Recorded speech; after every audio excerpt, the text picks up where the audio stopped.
Good morning बच्चों। आज हम आपके पाठ 3 और 4 का रिवीजन करेंगे। अभ्यास कार्य का आप सुनेंगे और याद करेंगे। सही विकल्प छांटिए। शब्द किसे कहते हैं? तो उत्तर है घ वर्णों के सार्थक समूह को। अगला, शब्दों का वर्गीकरण कितने आधारों पर किया गया है? उत्तर है ग 5 आधारों पर किया गया है। अगला, रचना के आधार पर शब्दों में कौन से भेद हैं? उत्तर है घ रूढ़, यौगिक और योग रूढ़। अगला, उत्पत्ति के आधार पर शब्दों में कौन से भेद हैं?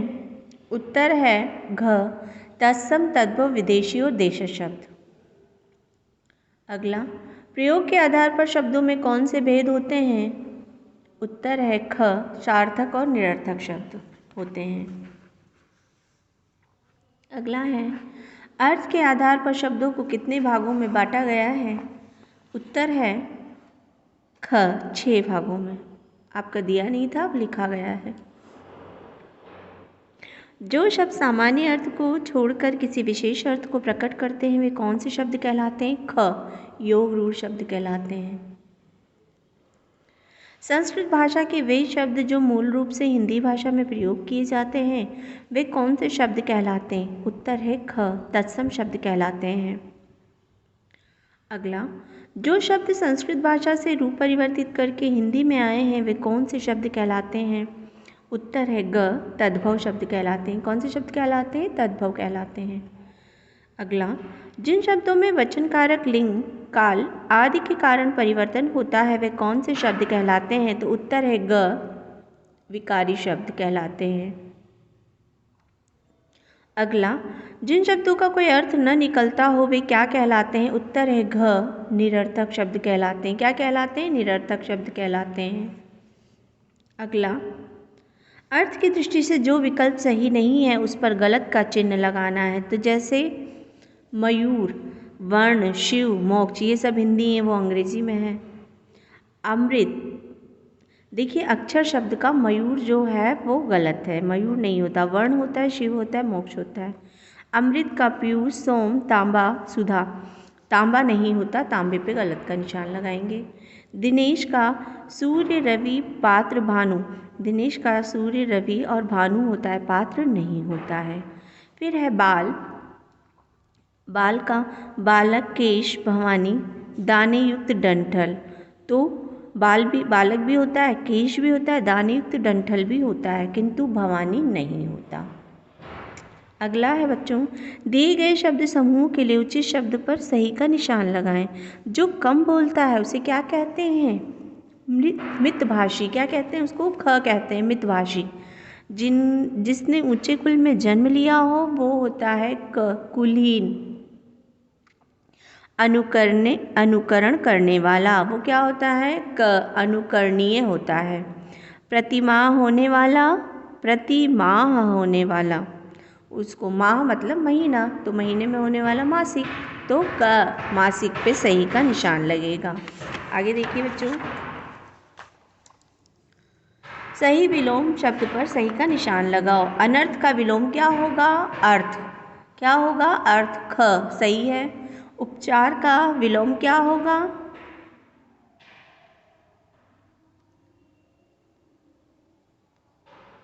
उपचार का होगा अनु या कदाचार। अगला है पाप का क्या होगा? पुण्य होगा विलोम शब्द। आगे प्रश्नों के उत्तर पुस्तिका से देखकर याद करें। आगे बढ़ते हैं। निम्नलिखित शब्दों के 3 पर्यायवाची शब्द बताने हैं। तो गृह का घर, सदन, प्रसाद। तालाब का तड़ाग, पोखर, ताल। पेड़ का वृक्ष, वटप, वट। राजा का नृप, भूपति और नरेश। राक्षस का दानव, निशाचर और दैत्य। आगे देखते हैं बच्चों। कोष्टक में दिए गए शब्दों में से उचित शब्द छांटकर खाली स्थान भरिए। बृहस्पति सबसे बड़ा क्या है? ग्रह है, गृह नहीं है, ग्रह है, ग्रह। ये सभी वाक्यों के आगे संख्या लिखनी चाहिए, क्रम से, कर्म से नहीं, क्रम से। दीदी ने मुझे गुलाब का उपहार में दिया। इतर के इत्र दिया। देखिए ये सही लगा है। इस विमान के बुखार आ गया। किसको? चालक को। कि चालाक को नहीं, चालक चलाने वाले को। अंडमान निकोबार समूह पर अक्सर भूकंप के झटके महसूस किए जाते हैं। द्वीप या द्वीप, द्वीप पर। तालाब में कई तैर रहे हैं। हंस या हंस, हंस। कोई भी प्राणी परलोक नहीं जा सकता। कोई भी प्राणी सदेह, संदेह नहीं होगा बेटा, देह के साथ, तो सदेह, सदेह। ठीक है, आगे देखते हैं। निम्नलिखित अनेक शब्दों के लिए एक शब्द लिखिए। थोड़ा ज्ञान रखने वाला, अल्प ज्ञानी। शरण में आया हुआ, शरणार्थी। जिसका दमन न किया जा सके, अदम्य। याद करिएगा इसको। बुरा आचरण करने वाला, व्याभिचारी। जिसमें सहनशक्ति हो, सहनशील। हाथ से लिखा हुआ, हस्तलिखित। सरलता से मिलने वाला, सुगम। दोपहर से पहले का समय, प्रातः। अलग अर्थ वाले शब्द सही का निशान लगाना है। अग्नि, आग, लोचन, अनल। तो क्या है, आग जो है वो है अलग अर्थ वाले शब्द हैं।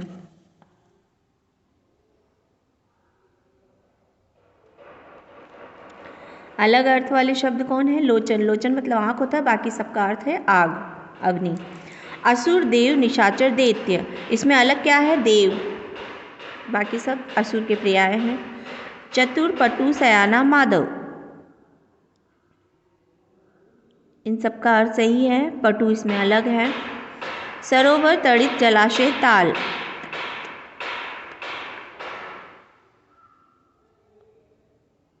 इसमें तड़ित जो है वो अलग है, बाकी सब पर्याय हैं। सेवक, सखा, हितैषी, स्नेही। इसमें सेवक अलग है, बाकी सब एक हैं बच्चों। अगला मैम ने आपको होमवर्क दिया था। 3 भिन्न अर्थ लिखने थे। अपनी कॉपी से देखकर याद करें। दिए गए शब्दों में से अनुपयुक्त शब्द छांटने हैं। अनुपयुक्त यानी पूर्व, पहले की दिशा या हवा। हवा नहीं होगा। वर में पोशाक नहीं होगा। अंक में धन नहीं होगा। उत्तर में उतरना नहीं होगा। काम में कर नहीं होगा। दंड में डंडा नहीं होगा। मतलब ये अनुपयुक्त शब्द है, इस पर गोला लगा है। नीचे दिए गए शब्दों के विलोम शब्द लिखने हैं। होमवर्क में मैडम दी थी आपको।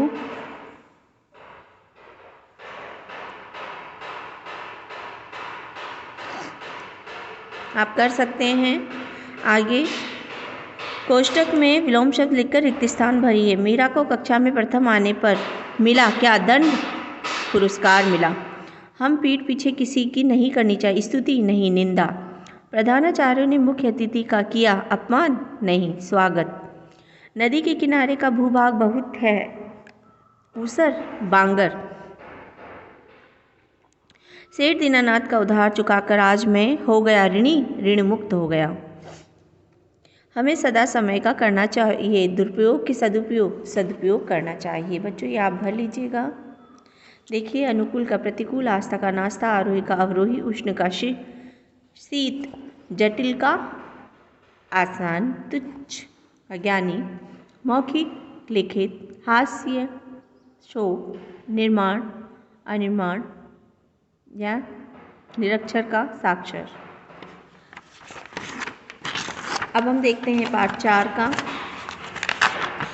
देखिए बच्चों, सही विकल्प देखिए। संज्ञा के मुख्य रूप से कितने भेद होते हैं? 5 भेद होते हैं। घ पे सही का निशान। निम्नलिखित शब्दों में से कौन सा शब्द जातिवाचक संज्ञा के अंतर्गत नहीं आता है? ख, सतित्व नहीं आता है। तीसरा, निम्नलिखित शब्दों में से कौन सा शब्द व्यक्तिवाचक संज्ञा के अंतर्गत नहीं आता है? उत्तर है युद्ध, घ। निम्नलिखित शब्दों में से कौन सा शब्द भाववाचक संज्ञा के अंतर्गत नहीं आता है? ठंडा, घ। भाववाचक संज्ञाएं कितने प्रकार के शब्दों से बनती हैं? उत्तर है क। 5 प्रकार के शब्दों से बनती हैं। आगे देखते हैं। निम्नलिखित वाक्यों में सही या गलत का चिन्ह लगाना है। घी, तेल व दूध समुदायवाचक संज्ञा है, गलत। राज्य, देश, नगर व नदी जातिवाचक संज्ञा है, सही। श्रुति, अंजलि, रामायण आदि व्यक्तिवाचक संज्ञा नहीं है, गलत है। इसने बोला नहीं है तो गलत है। भाववाचक संज्ञाएं 4 प्रकार के शब्दों से बनती हैं, गलत। आगे है दिए गए शब्दों से रिक्त स्थानों की पूर्ति कीजिए। जातिवाचक संज्ञा, नाम का पर्याय है संज्ञा। भाववाचक संज्ञा बहुवचन में प्रयोग होकर क्या बनती है? जातिवाचक संज्ञा बनती है। संज्ञा के भेद होते हैं 5। भाववाचक संज्ञाएं अमूर्त हैं। क्या है? अमूर्त। इनकी कोई मूर्ति नहीं है, भावनाएं है ना।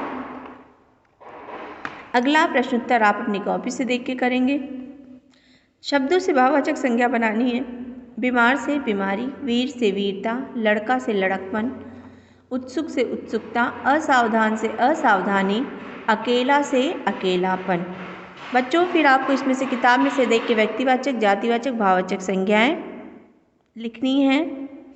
ये पूरा पैरा दिया है, इसी में से आपको लिखना है। ये आप स्वयं से करें और बाकी याद करें। धन्यवाद।